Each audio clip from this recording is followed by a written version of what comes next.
Welcome to our channel analytical. आज हम start करेंगे स्टीरियोकेमिस्ट्री ऑफ साइक्लोहेक्सेन।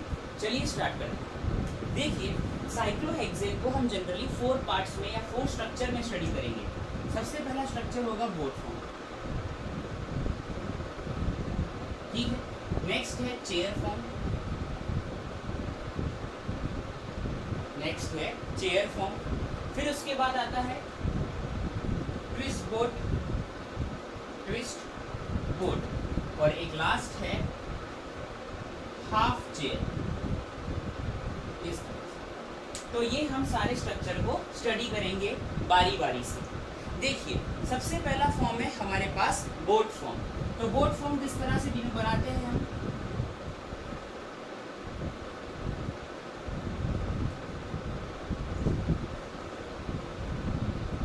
इस तरह से बोट फॉर्म होगा, ठीक है। एक मिनट,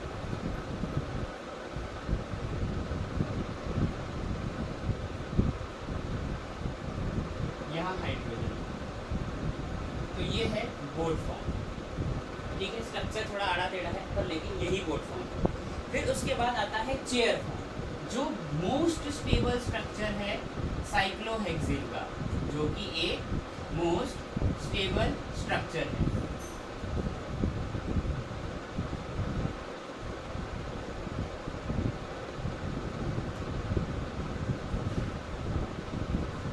देखिए, इस बोट फॉर्म, इस चेयर फॉर्म में 2 तरह के बॉन्ड प्रेजेंट होते हैं। पहला है ये जो ब्लू वाले हैं, ये सारे एक्सियल बॉन्ड्स हैं।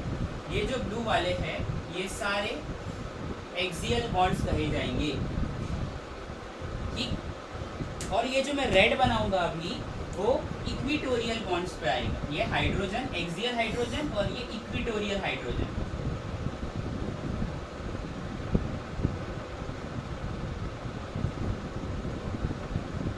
यहाँ पे और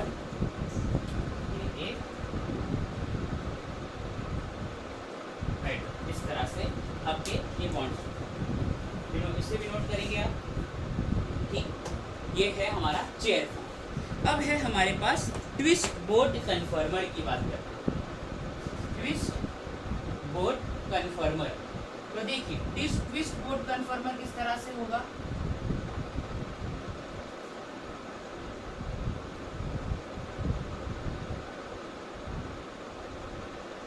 ये जो पॉइंट है ये यहाँ पे भी कार्बन है, ठीक है। ये ट्विस्ट बोट कन्फर्मर है। उसके बाद एक है हाफ चेयर कन्फर्मर, हाफ चेयर कन्फर्मर, ये हो गया आपका हाफ चेयर कन्फर्मर, ठीक है। तो ये है कुछ साइक्लोहेक्सेन के स्ट्रक्चर्स जिनके बारे में आज हम स्टडी करने वाले हैं। ये और सबसे मेन फोकस हमारा जो रहेगा वो चेयर फॉर्म के ऊपर ही रहेगा, नोट करिए इसे।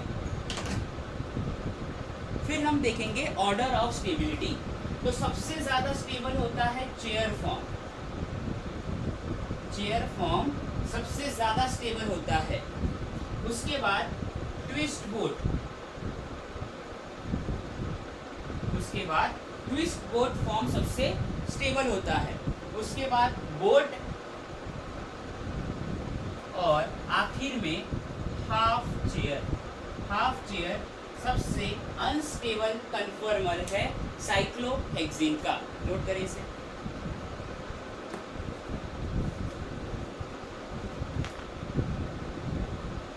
ठीक है, अब हम इसका साइक्लोहेक्सेन का एनर्जी डायग्राम देखेंगे।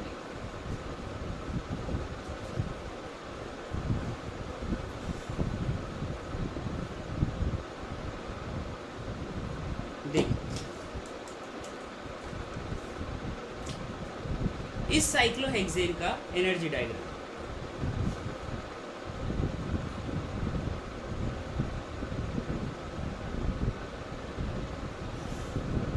यहाँ पे है एनर्जी, और ये है डायहेड्रल एंगल, डायहेड्रल एंगल, ठीक है।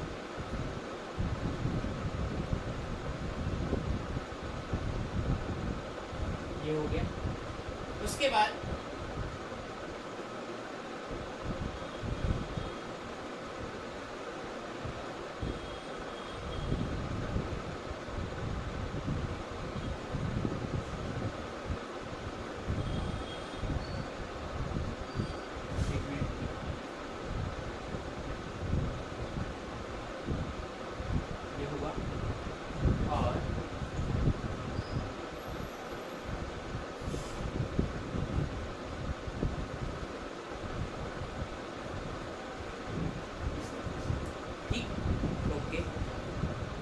अब हमने अभी देखा कि जो सबसे स्टेबल कन्फर्मर होता है, जो सबसे स्टेबल कन्फर्मर होता है वो है चेयर फॉर्म साइक्लोहेक्सेन का, वो है चेयर फॉर्म।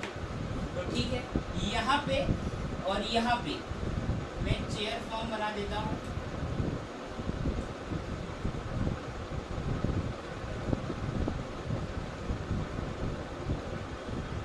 ये चेयर फॉर्म, ये दोनों, ठीक है। अब उसके बाद नेक्स्ट जो जिसकी एनर्जी सबसे कम एनर्जी इसकी रहेगी, ये क्योंकि ये स्टेबल है, उससे थोड़ी ज़्यादा एनर्जी किसकी रहेगी, तो उससे थोड़ी ज़्यादा एनर्जी रहती है हाफ चेयर की, मतलब थोड़ी ज़्यादा क्या, सबसे ज़्यादा एनर्जी रहेगी हाफ चेयर की।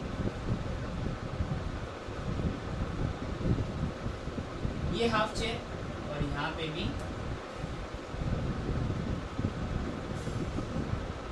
हाफ चेयर, इस तरह से यहाँ पे भी हाफ चेयर आएगा। ये है बोट फॉर्म और ये है हाफ चेयर फॉर्म। सबसे ज़्यादा एनर्जी हाफ चेयर फॉर्म की रहेगी, ठीक है, ये गए।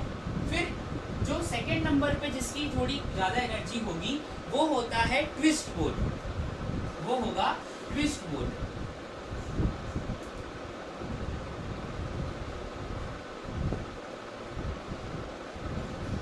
यहाँ पे ट्विस्ट बोट, और एक जो यहाँ पे आएगा वो है बोट फॉर्म, बोट फॉर्म इस तरह से। तो ये रहा चेयर फॉर्म, ये रहा हाफ चेयर फॉर्म, ये बोट फॉर्म और ये ट्विस्ट फॉर्म, ठीक है, ये ध्यान रखेंगे। अब एक मिनट,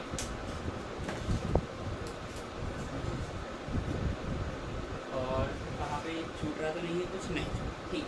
अब यहाँ से लेके यहाँ तक जो एनर्जी होता है, जो ये इस वाले पॉइंट से मतलब यहाँ से लेके यहाँ तक का जो एनर्जी होता है वो होता है 10 किलो कैलोरी, 10 किलो कैलोरी पर मोल, 10 किलो कैलोरी पर मोल, या 42 किलो जूल पर मोल, ये ध्यान रखेंगे आप, इतना गैप।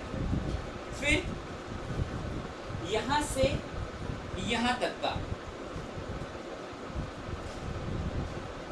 यहाँ से यहाँ तक का जो गैप होगा वो होगा 5.3 किलो जूल पर मोल, 5.3 किलो जूल पर मोल होगा, ठीक है। और इसको किलो जूल पर, हाँ ठीक है, किलो जूल पर मोल होगा, किलो कैलोरी, और इसको 4 से मल्टीप्लाई कर दीजिए तो कितना हो जाएगा 21.2, तो 21.2 समथिंग किलो जूल पर मोल, ठीक है। ये पूरा जो है, ध्यान से नहीं, ये जो पूरा जो है ये है 10 किलो कैलोरी पर मोल, और इतना जो है वो है 5.3 किलो कैलोरी पर मोल। और ये वाला कहाँ गया, हाँ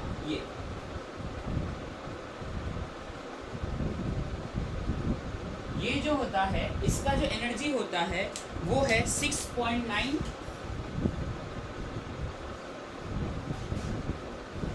किलो कैलोरी पर मोल। 4 से मल्टीप्लाई कर दीजिए तो किलो जूल में भी आ जाएगा, और किलो जूल में कितना आएगा, ये 6 4 9 4 36 24 27.6 किलो जूल पर मोल, ये नोट करेंगे आप, समथिंग इतना ही होगा, ठीक है। तो इस एनर्जी डायग्राम से हमें पता चला एक्सपेरिमेंटली कि सबसे स्टेबल फॉर्म चेयर फॉर्म है, और सबसे अनस्टेबल फॉर्म जो है वो कौन सा फॉर्म हो गया, वो हो गया हाफ चेयर फॉर्म, ये नोट करेंगे आप, ठीक।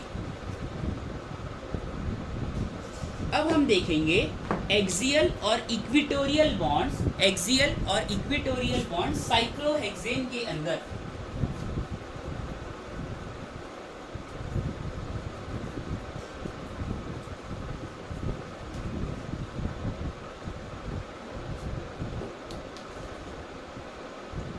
देखिए, ये है हमारा सबसे स्टेबल फॉर्म की ही स्टडी करेंगे हम।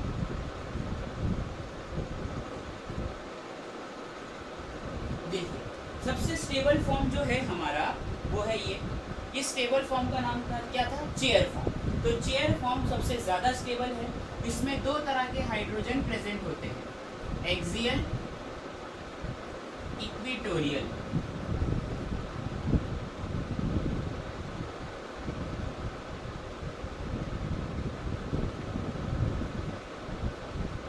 इस तरह से, ठीक है।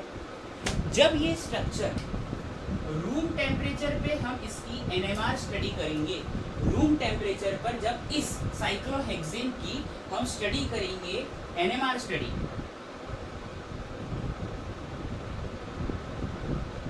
तो हमें एक सिग्नल मिलेगा। और वो एक सिग्नल ये इन हाइड्रोजन का होगा, axial as well as equatorial hydrogen का। किसका, एक्सियल एंड इक्वेटोरियल हाइड्रोजन का मिला के, इन दोनों का मिला के हमें एक सिग्नल मिलेगा। लेकिन जब मैं इसी को -80 डिग्री सेंटीग्रेड पे एनएमआर स्टडी करूं, तो मुझे दो सिग्नल मिलेगा। ठीक है, ये दो सिग्नल इंडिविजुअली एक एक्सियल का होगा, एक्सियल हाइड्रोजन्स के होंगे, और इक्वेटोरियल हाइड्रोजन्स के होंगे। ये ध्यान रखेंगे। अब यहाँ रूम टेम्परेचर पे एनएमआर स्टडी करने पर एक सिग्नल इसलिए मिलता है क्योंकि ये फ्लिपिंग शो करता है, ड्यू टू फ्लिपिंग। फ्लिपिंग के कारण क्या होता है, ये जो एक्सियल और ये इक्वेटोरियल हाइड्रोजन्स है, ये आपस में अपनी पोजीशन बहुत स्पीडली इंटरचेंज करते हैं। इस वजह से एनएमआर इन्हें रिकॉग्नाइज नहीं कर पाता, इसलिए हमें एक सिग्नल मिलता है। नोट करें। और -80 डिग्री पे नो फ्लिपिंग, कोई फ्लिपिंग नहीं होगी, और फ्लिपिंग नहीं होने की वजह से एनएमआर दोनों ही प्रोटॉन्स को इंडिविजुअली आइडेंटिफाई कर लेगा, इसलिए एक्सियल और इक्वेटोरियल हाइड्रोजन्स। ठीक है, ये नोट करेंगे आप। अब हम जरा इस पे सब्स्टिट्यूएंट्स लगाते हैं। सब्स्टिट्यूएंट लगा के चेक करेंगे कि कौन सा कन्फर्मर स्टेबल होगा। देखते हैं।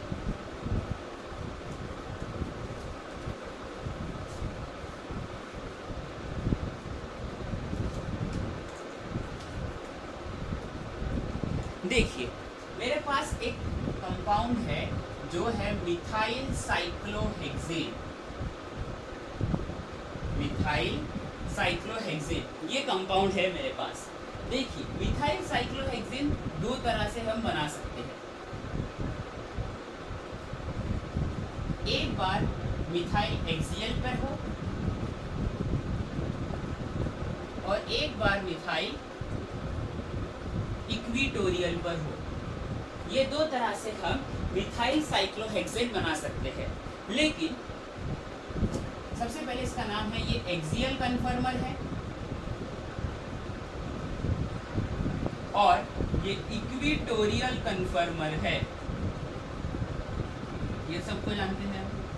लेकिन ये जो एक्सियल कन्फर्मर है ये लेस स्टेबल है, और इक्वेटोरियल कन्फर्मर मोर स्टेबल है। ऐसा क्यों? क्योंकि यहाँ पे जो हाइड्रोजन प्रेजेंट होते हैं, ये जो एक्सियल हाइड्रोजन प्रेजेंट होते हैं, ये जो CH3, ये जो मिथाइल है, ये इनके हाइड्रोजन के साथ रिपल्शन शो करेगा, और रिपल्शन जिसमें ज़्यादा उसमें उनकी स्टेबिलिटी कम। तो ये रिपल्शन के कारण एक्सियल कन्फर्मर स्टेबल नहीं होता। लेकिन यहाँ पे देखिए, यहाँ पे इक्वेटोरियल पोजीशन पे जब मिथाइल लगा है तो रिपल्शन के चांसेस कम से कम है, इसलिए ये स्ट्रक्चर ज़्यादा स्टेबल है। ठीक है, ये ध्यान रखेंगे। ये एक रीज़न, लेस स्टेबल के दो रीज़न थे। इसमें से पहला रीज़न क्या था? रिपल्शन। अब दूसरा है गॉशे इंटरैक्शन।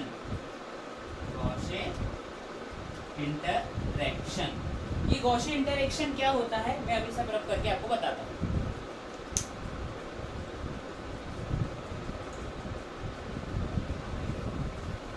तो देखिए एक्सियल कन्फर्मर लेस स्टेबल दो कारण के वजह से होता है। पहला था रिपल्शन और दूसरा था गॉसियन इंटरेक्शन, एमी और एच। देखिए ये first carbon, second carbon, third, fourth, fifth, sixth, ये हुआ।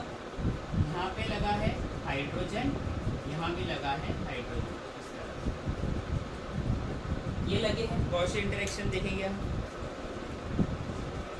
तो देखिए गॉसियन इंटरेक्शन कहाँ कहाँ होगा, Amy, C1 carbon, C2 carbon और C3 कार्बन, ये वाला एमी, C1, C2, C3 और कहा एक और बार C1, C6, C5, ये वाले। ये दोनों ही जगह से गॉसियन इंटरेक्शन होने की वजह से ये एक्सियल कन्फर्मर साइक्लोहेक्सेन या मिथाइल साइक्लोहेक्सेन का लेस स्टेबल है। नोट करेंगे आप।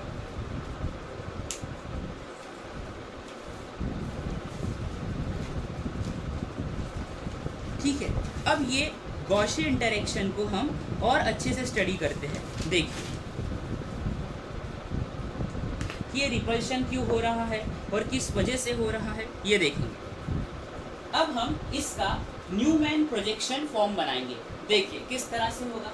तो मैं यहाँ से देख रहा हूँ तो C4 मेरी ओर है और C2 मेरी ओर है, ठीक है। ये C4 कार्बन, C2 कार्बन। अब इस C4 और अब ये C4 और ये CH2 जो है उसको किसने जोड़ रखा है, तो ये जो C4 और C2 कार्बन है उसको जोड़ रखा है C3 कार्बन ने, ठीक है। उसको किसने जोड़ रखा है, C3 कार्बन ने, ठीक है। और पीछे आगे से C3 और पीछे से C6 कार्बन ने जोड़ रखा है, ठीक है। इस तरह से आगे से C3 और इस तरह से, और पीछे से देखेंगे पीछे से किसने जोड़ रखा है, C6 कार्बन ने जोड़ रखा है, C6 कार्बन ने जोड़ रखा है। ये पीछे से और ये वाला आगे से, देख ठीक। और बाकी ये हाइड्रोजन लगाना है, H H H, ये रहा, ठीक। अब इसको जरा और अच्छे से बनाते हैं। तो देखिए किस तरह से ये होगा।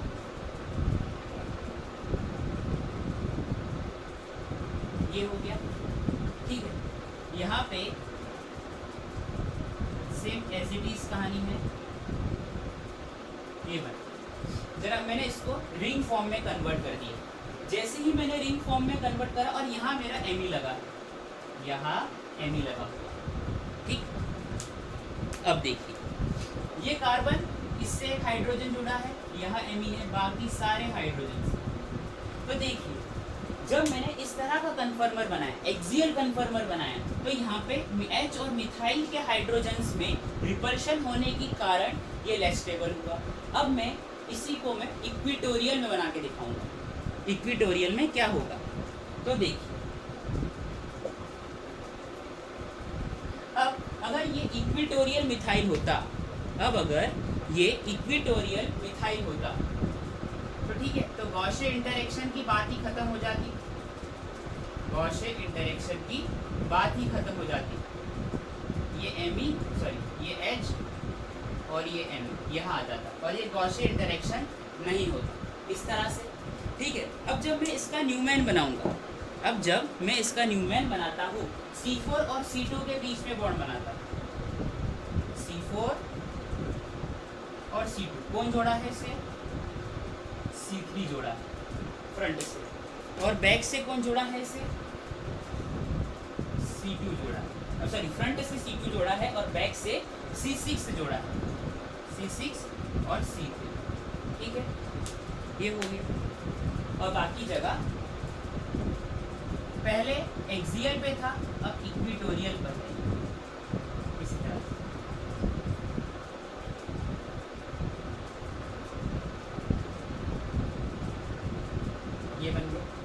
अब जब मैं इसको और अच्छे से लिखूं तो ये क्या हो जाएगा, तो यहाँ पे C2MeH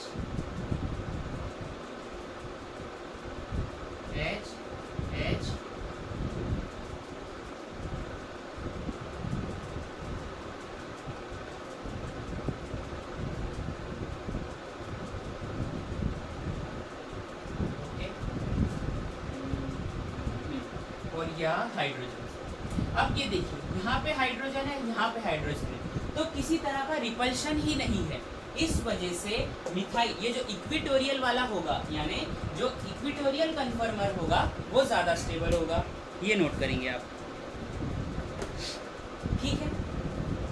तो अभी हमने देखा गॉसे इंटरेक्शन के बारे में और ये भी सीखा कि ये अनस्टेबल क्यों है। अब देखिए एक गॉसे इंटरेक्शन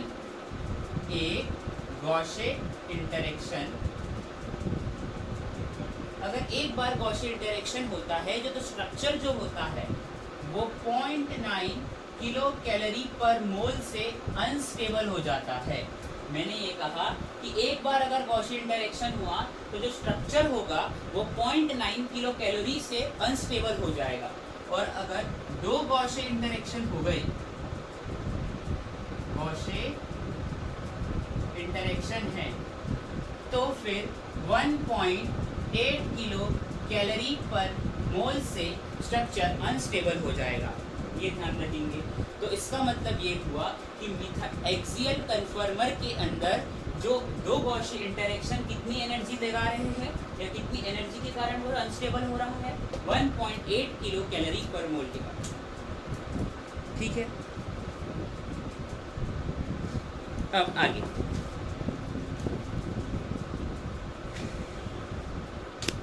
सॉरी कैमरा है ये, हाँ।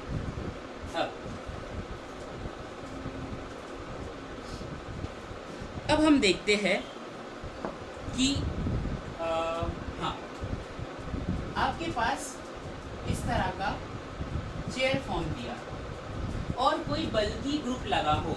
अगर आपके साइक्लोहेक्सेन के अंदर, ये साइक्लोहेक्सेन है और इस पे कोई बल्कि ग्रुप लग जाए, बल्कि ग्रुप, अब बल्कि ग्रुप कुछ भी हो सकता है,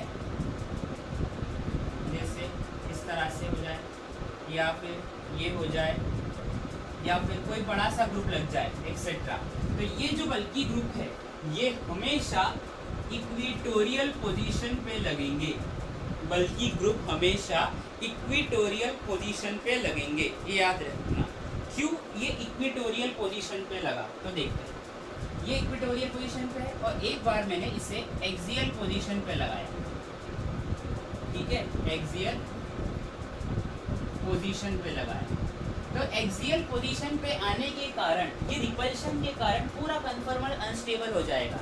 इस वजह से हमने जो लार्जर ग्रुप होते हैं उन्हें हम इक्विटोरियल पोजीशन पे लगाते हैं और इक्विटोरियल पोजीशन पे लगाने के बाद इसके रिस्पेक्टिव में हम नेक्स्ट अपकमिंग ग्रुप को लगाएंगे।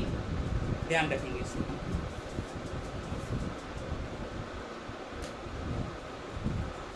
अब हमारे पास एक स्ट्रक्चर है जिसका नाम है 1,2 डाई सब्स्टिट्यूटेड साइक्लोहेक्सेन। अब हम पढ़ेंगे 1,2 डाई सब्स्टिट्यूटेड साइक्लोहेक्सेन के बारे में। देखिए मैंने पहले ही बोर्ड को उतार लिया इसे। ये जो 1,2 डाई सब्स्टिट्यूटेड साइक्लोहेक्सेन होता है ये दो फॉर्म में एग्जिस्ट करता है, या तो ट्रांस फॉर्म या तो सिस फॉर्म। ट्रांस फॉर्म इस तरह से बनाया जाता है, सिस फॉर्म इस तरह से बनाया जाएगा। ये ऑप्टिकली एक्टिव होता है। जब हम इसका चेयर फॉर्म बनाएंगे तो फ्लिपिंग होने के कारण ये आपस में डायास्टीरियोमर्स बन जाएंगे। मतलब इन दोनों के बीच में जो रिलेशनशिप होगा वो डायास्टीरियोमर्स का होगा और इन दोनों में फ्लिपिंग करने के बाद जो रिलेशनशिप होगा वो पेयर ऑफ एनेंशियोमर्स या एनेंशियोमर्स होंगे। और स्टेबिलिटी ऑर्डर की बात करूँ तो ट्रांस वाला ज़्यादा स्टेबल होता है सिस से, ये नोट करेंगे आप।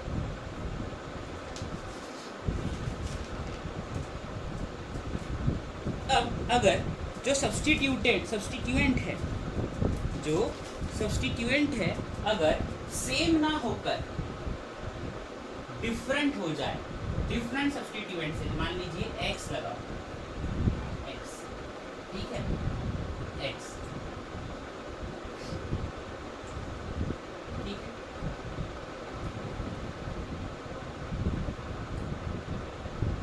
तो इस x के लगने के चक्कर में अगर मैं x लगाऊं इन दोनों, तो फिर ये सारी पॉसिबिलिटी हट जाएगी। और अगर x एक बल्कि ग्रुप है और x एक बल्कि ग्रुप हो जाए, तो फिर ये इक्विटोरियल पोजीशन पे ही रुक जाएगा। ये यानी जब मैं इसका स्ट्रक्चर बनाऊंगा, ट्रांसिस की बात ही छोड़ दीजिए आप, अब जब एक कोई डिफरेंट ग्रुप लगा है, ठीक है, इस तरह से, और x एक बल्कि ग्रुप है, तो बल्कि ग्रुप के आने के कारण जो ग्रुप लगेगा बल्कि वाला, वो इक्विटोरियल पे लग जाएगा। मान लीजिए x एक बल्कि ग्रुप, अगर ये इक्विटोरियल पोजीशन पे लगा है, तो फिर ये यहाँ पे आएगा एक्सियल पोजीशन पे। ध्यान रखेंगे इसके बारे में, ठीक।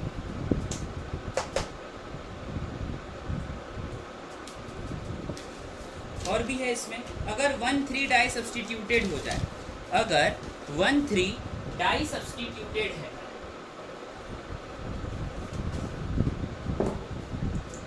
तो किस तरह से स्ट्रक्चर्स होंगे।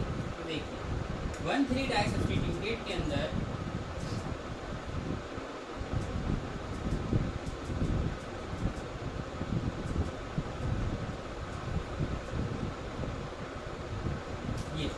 ये स्ट्रक्चर दिया हुआ है। तो देखिए यहाँ पे है प्लेन ऑफ सिमेट्री, ये है प्लेन ऑफ सिमेट्री। इस प्लेन ऑफ सिमेट्री के कारण ये, वैसे तो ये सिस है एज वेल एज मीजो हो गया, सिस भी है और मीजो कंपाउंड भी। उसी तरह से इधर देख लीजिए आप,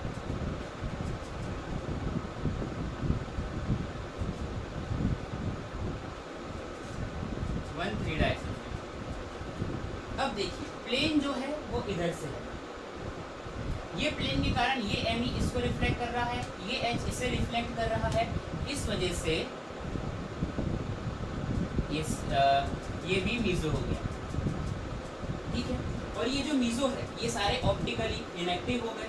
लेकिन अगर मैं ट्रांस वाला फॉर्म बनाऊं, अगर मैं ट्रांस वाला फॉर्म बना लूँ, तो प्लेन ऑफ सिमेट्री एब्सेंट होने के कारण ये ऑप्टिकली एक्टिव हो जाएंगे, और ऑप्टिकली एक्टिव होने के कारण जब इसकी मिरर इमेज बनाएंगे, जब इसकी मिरर इमेज बनाएंगे,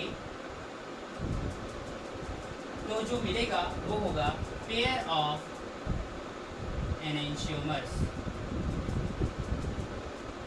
ये भी नोट करेंगे आप।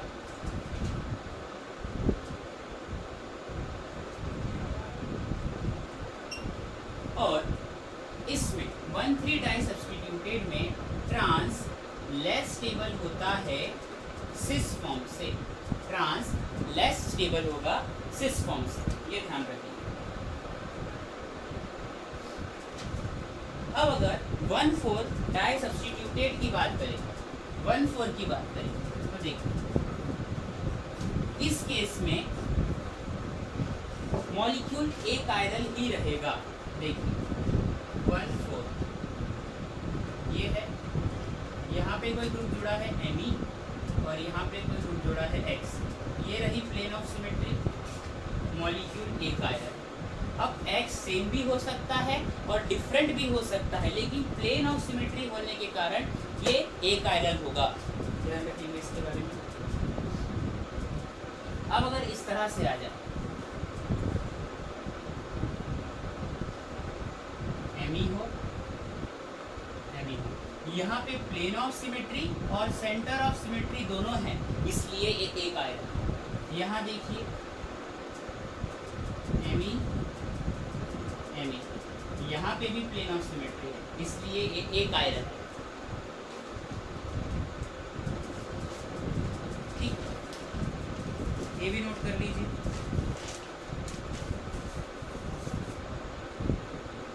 तो ठीक है फ्रेंड्स, आज के लिए इतना ही। हमने आज कंप्लीट कर लिया है कन्फर्मेशन ऑफ साइक्लोहेक्सेन, जिसके अंदर जितने भी टॉपिक्स थे वो हमने कवर किए। ये बात ध्यान रखनी है कि जब भी बल्कि ग्रुप होगा तो रिंग फ्लिपिंग एब्सेंट हो जाएगी, और रिंग फ्लिपिंग एब्सेंट होने के कारण वो जो बल्कि ग्रुप होगा वो इक्वेटोरियल पोजीशन पे लगेगा, और इक्वेटोरियल के कारण जो अपकमिंग ग्रुप होंगे, मतलब सबसे पहले इक्वेटोरियल को लगाएंगे, उसके बाद दूसरे जो ग्रुप होंगे उससे प्रेजेंट करेंगे मॉलिक्यूल के अंदर। फिर हमने एनर्जी डायग्राम देखा साइक्लोहेक्सेन का, ठीक है। अगर आपको मेरा लेक्चर पसंद आया हो तो प्लीज़ लाइक कीजिए, सब्सक्राइब कीजिए, कमेंट कीजिए, शेयर कीजिए और बेल आइकन को दबाना ना भूलिएगा। My name is Kapil and I thank you.